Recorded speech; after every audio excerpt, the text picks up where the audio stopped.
Hello there, and welcome to Total Film's rundown of the top 10 movies of 2013. We've already collated our top 50 online, which you can find on totalfilm.com or by clicking here. But this is going to be the video representation of us raving about the top 10 films that we feel are the best of 2013. Now, I'm Matt Risley, I'm the online editor for Total Film, and I'm joined by our head honcho and all round Wonder Woman, Jane Crowther. Hello. Hello. And basically, we're going to be introing each film and then throwing it over to each of its advocates, fanboy and fangirls from the Total Film team, for them to rave about it themselves. So first up, we have Rush in at number 10. Directed by Ron Howard and starring Chris Hemsworth and Daniel Bruhl, it was a fascinating and adrenalised tale of F1 rivalry. Yep, and it was the story of Niki Lauda and James Hunt going up against each other over various races, and it was very crash bang wallop. It was brilliant. But enough about that. We're going to pass over now to Associate Editor Rosie Fletcher for her to rave about it herself. Okay, well, let me say this first and foremost. I am not in any way interested in Formula One. I know nothing about it and I care nothing for it. I also didn't know the story of James Hunt and Niki Lauda. I had some vague memories of as a child, being aware of Niki Lauda. James Hunt, I didn't even really know who that was. So I was coming in from a perspective of essentially disinterest. But I came out of the film absolutely buzzing. I think part of it is the performances. Both Hemsworth and Bruhl are exceptional and make you care very much about both characters, even though they're very, very sort of different people. But also the story is exceptional. I don't want to ruin it for those who, like me, didn't know, but it's quite shocking. It's very exciting. But also the cinematography. So the racing scenes are extraordinarily exciting. You really feel like you're in the cockpit. You really feel like you're part of those scenes, and you get an essence of the thrill, but also the extreme danger of those situations. I think it was a very sort of moving, but not in a mawkish way, inspirational and just a fascinating story.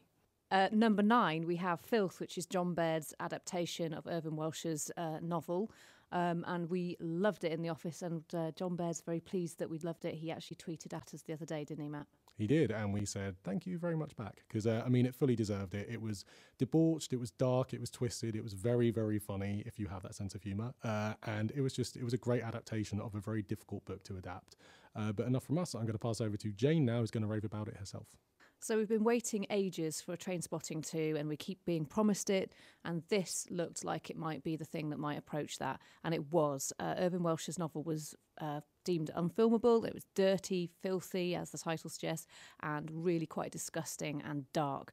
But in the hands of John Baird and James McAvoy, it turned into a very funny, very heartfelt and really quite emotional journey into the sort of heart of darkness of a detective in Scotland. In at number 8, we have The World's End, which is obviously the final movie in Edgar Wright's The Cornetto trilogy, starring Simon Pegg and Nick Frost. And lots of other people. Lots of other people. Cameos galore. It was just a great idea. I think obviously them kind of adapting their kind of take on big budget Hollywood movies and transposing it to the smaller kind of Englishness of living here. We're going to pass over now to news editor Matt Matum, who's going to talk about why he loved it so much. There was a lot riding on The World's End as it was closing Edgar Wright's much-loved Three Colours Cornetto trilogy, and it could have easily just sort of slipped into like a greatest hits rerun of like the sort of best jokes from Shaun of the Dead and Hot Fuzz. But despite there being a couple of nods back to it, it really kind of stood alone as its own film and didn't kind of just depend on those previous films that everyone loves so much. The tone was really nostalgic, and it must have taken a lot of people back to kind of like the glory days of the end of school. And it really kind of benefited also from Simon Pegg and Nick Frost playing against type. You had like Nick Frost this time as the uptight, kind of sensible one. Simon Pegg as this sort of undeveloped man-child who kind of, if it wasn't for Pegg's performance, it could have been really dislikable. But thankfully he kept him kind of just sort of sympathetic enough. And it really works as a sort of sci-fi film in its own right, with like plenty of nods to kind of classics of the genre like Stepford Wives and The Thing. But really, the story between the five lads was so strong that you almost forgot it was going to veer into genre territory by that point, because you were just having so much fun with them. At number 7, it's The Place Beyond the Pines, which is Derek Cianfrance's follow-up to Blue Valentine, with Ryan Gosling and Bradley Cooper playing two men on opposite sides of the law. And to talk about that, we've got Sam, our deputy online editor. The Place Beyond the Pines is a rich, complex story of fathers and sons that rewards repeat viewing. Ryan Gosling is as hypnotic as ever, but for me, Bradley Cooper was a standout. It's arguably his best performance. Pines hit me like a gut punch when I first saw it, and has stayed with me since. In at number 6, we have Django Unchained, which is obviously Quentin Tarantino's big attempt at doing a Western movie. Now, there is going to be some consternation that this is in the 2013 list, because obviously it was already kind of nominated and won Academy Awards. But this actually was released in the UK in January 2013. Yep. So it still counts. Exactly. And so for this one, we have Sam Ashurst again talking about Django Unchained. Django Unchained is Tarantino at his boldest and best. Despite the fact the slave western features the sort of ultra-violence that would make RoboCop wince, this is actually Tarantino's most sensitive film, and arguably his most romantic. And despite the fact it features some of the most harrowing scenes of 2013, Django's journey, not to mention the electrifying support from Leonardo DiCaprio and Christoph Waltz, makes this a surprisingly uplifting watch. At number 5 is the controversial Blue is the Warmest Colour, which sent some people a little bit mad because they thought it wasn't correctly showing lesbianism. But on the other hand, it won big at the festivals and was loved by the critics. And I think from kind of a romantic, kind of realist point of view, it was a very honest portrayal of what it's like to fall in love for the first time and then kind of the repercussions of that. So for this, we have reviews editor Matthew Leyland talking about La Vie d'Adèle. So Blue is the Warmest Colour. It's this year's Palme d'Or winner at the Cannes Film Festival. Often films that win the Palme d'Or, I mean, in past years we've had things like White Ribbon, Uncle Boomy, you can recall his past lives. I mean, these are very kind of art house movies, quite left field, perhaps limited audiences. This is slightly different. I mean, in some ways it's left field. It's a very sexually explicit film. It's a 3-hour film, but at the same time it's very much a universal love story. It's about a girl, Adele, who's a closeted girl, and she falls in love with another girl, Emma, and the film charts their relationship through its ups and downs. And I mean, what's so appealing about it is that it does have many things that everyone can relate to. You know, it's very much a universal love story. It's the kind of thing that's happening all over the world at the moment. But the way it's carried off, the kind of the nuance and the subtlety and the detail in it, and the performances. I particularly single out Adele Exarchopoulos, who's absolutely fantastic as Adele. It really makes this a fresh, vibrant romance, and certainly, you know, one of the strongest of the year. I'd say up there with Before Midnight. In at number 4, we have Iron Man 3, which is Marvel's first movie from its big Phase 2 attempt. It hauled big at the box office, but it did also split fans massively. And in a weird case of kind of schizophrenia, this is going to be me talking about it because I loved it so much. So coming from the point of view of an unashamed comic book nerd, for me, Iron Man 3 was far and away the best kind of superhero popcorn flick of the year. It was a winning combination primarily because of Shane Black getting on board to direct and Drew Pearce coming on board to write. I mean, to be honest, Iron Man 2 didn't get a lot of fans, and there was a reason for that. It was too garbled. I think it was too kind of intent on trying to piece all the other bits of the Marvel Universe together, whereas Iron Man 3 feels very much its own adventure. I mean, with Drew Pearce writing it, it's witty, it's funny, there are quips all over the place, and then you've got Shane Black crafting the whole thing together, and you can't. There wasn't a funnier or more exciting blockbuster this year, to be honest. I mean, you've got Robert Downey Jr. doing his Robert Downey Jr. thing, which is always good value. You've got Gwyneth Paltrow there actually being given something to do in a big superhero movie, which was a major step forward for female superheroes. The set pieces were absolutely great. Every one of them offered proper spectacle. And then, of course, you have the twist, which we shall not go into, just in case you haven't seen it, but it was the biggest rug pull of the year. It's very clever. It was very beautifully executed, and while many fans were annoyed at what they did because of that, I still think that it offers the best kind of a value for money cinema experience from a blockbuster point of view this year. At number 3, it's Zero Dark 30, which is the story of the hunt for Osama bin Laden, directed by Catherine Bigelow and starring Jessica Chastain. It's a gritty and realistic look at the hard work that went into actually finding the man who the Americans wanted to get and was number 1 on their list. To talk about this one and how much he liked it is reviews editor Matthew Leyland. Zero Dark 30. This is Catherine Bigelow's follow-up to the Hurt Locker.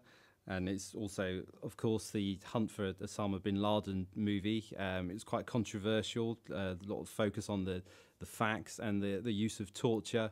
But at the same time, it's also a hugely accomplished thriller, and I would say no way a triumphalist kind of take on the war on terror. I mean, everybody knows the ending, what happens at the end.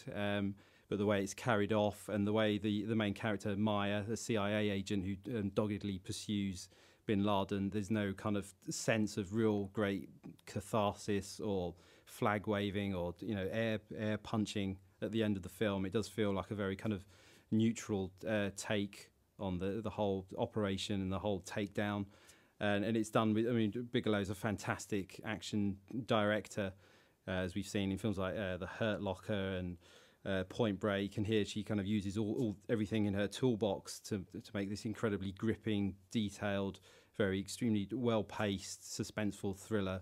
And then the ending really is one of the best set pieces of the year. And that's despite the fact you know exactly what's going to happen and who's going to be the winner and the loser. In at number 2, just missing out on the number 1 spot, is Before Midnight. Richard Linklater, Julie Delpy and Ethan Hawke's third movie in the trio of very realist, very raw looks at what a relationship is in the modern day. It ruined me, to be brutally honest. I was in kind of fits of tears at the end. Have you seen it? Yes. Yeah. Did you like it? I didn't like it as much as you. Is that because it was... I think I would have preferred to have left it at the second film and just enjoyed the promise of what they would become rather than actually watching the reality. Which I suppose is, not to get really depressing, part of what a relationship? It's part of, and it's part of the attraction, yes. But maybe I want to live in fairy tales. I'm down with that. Moving on, we are going to pass over to Matt Mayton to talk about why he loved it so much. The before films, they've kind of meant so much to people because audience have kind of been able to grow along with the characters of Jesse and Celine, like over these kind of like 2 9-year time spans we've had between all 3 of the films. And they've kind of become one of the most sort of romantic couples in cinema history, but in this kind of like low-key, believable way. And like a big problem that affects a lot of sequels and threequels is that it's just a rerun of what's gone before. It's exactly the same. But with these, you really kind of get that sense of time moving on, and you kind of have all this feeling that's accumulated, over the time that since we first met these characters, that it's just feels so much more kind of resonant than your average sequel. And it's just kind of so different structurally as well. Like you still have they're very talky. You've got these long unbroken takes, this kind of really natural dialogue that Ethan Hawke and Julie Delpy sort of contribute to. But things have moved on. They're different, they're different people now. And I think also like Hawke and Delpy, they don't really get enough credit for their acting in these films as well. Like you can't really tell where the characters begin and they end. And Before Midnight, it has these kind of intensely romantic moments, but it's also painfully believable in certain parts, like a standout being the sort of the extended hotel room fight scene. And that's why for me it's easily one of the best films of 2013. And in at number 1, like a satellite being smashed to pieces, is Gravity, Alfonso Cuarón's amazing space adventure starring Sandra Bullock and George Clooney as 2 astronauts cut loose in space during a catastrophic storm. And to talk about this is our big number 1 fan of this film. It's Rosie Fletcher. So Gravity is my favourite film of the year, far and away. It's basically Sandra Bullock alone in space. Not only is it a terrific performance from her, very fascinating to see her playing her age and someone with this level of vulnerability, but really the movie is about the effects. So Gravity is a film that has to be watched in 3D, and people have talked before about 3D being immersive, but this is more than that. This film in total is experiential. So the first sort of 20 minutes of the film are teaching you how to understand the different forces in space. So if you spin, there's no wind resistance, so you carry on spinning. If 2 objects, if an object hits another object, neither of is grounded, both bounce back, and then it's on with the film. So technically, it took years in development, so it's astounding. Essentially you're looking at the evolution of film in front of your very eyes.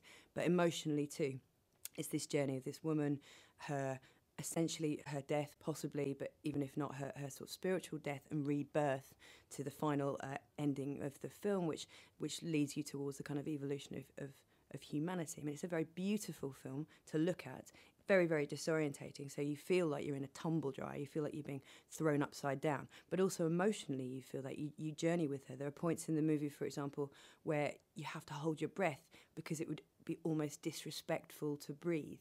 The sound design is exceptional. You feel the essence of silence in a way you never have. It's essentially, it's one of the most amazing sort of cinematic experiences I've ever really seen. So that's it. That is the official Total Film Top 10 Movies of 2013. If you want to find out the rest of the movies in our top 50, please go to totalfilm.com here. And remember to let us know what you think about our top 10 and what you think is the best movie of 2013 in the comments below. So thanks very much for joining me, Jane. It's been a blast. Hasn't it? And I'll see you next year for the same again. Cheers, guys.